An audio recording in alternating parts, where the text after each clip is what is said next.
I'm so done. I'm so over all of this. So, I did do a little post this morning that was basically like just a little rant about what's going on in Iran right now.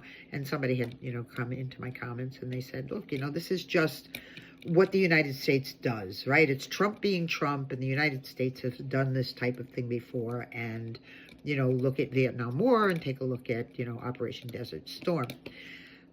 I beg to differ, okay? This is not anything like that, okay? Congress gave approval to the Vietnam War in 1964 because ships had been attacked. Johnson, he was given the authority to use military force, even though there was no official declaration of war.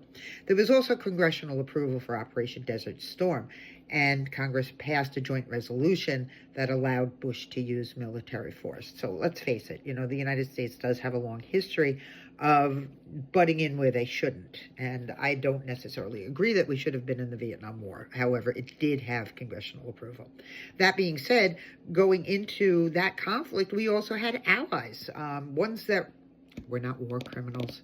I would like to think that as a nation, we would think twice before putting ourselves in positions like that, but we don't ever seem to, learn from history, because if we did, we wouldn't have masked men roaming our streets and profiling certain ethnicities and taking people away to camps and not letting anybody know where they are, right?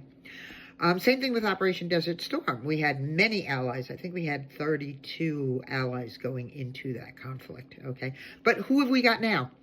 We've got Netanyahu. Okay, so, this guy's got warrants out for his arrest for crimes against humanity.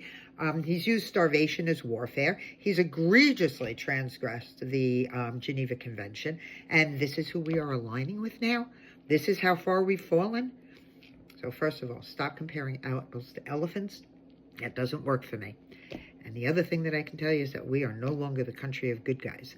And before somebody jumps in my comments and calls me anti-Semitic or pro-Palestinian, I am pro-peace. I am pro-people. I am anti-war criminals, but I am pro-people, okay? I don't care what side of the aisle you're on. So there you go. Peace, love, happiness, and joy.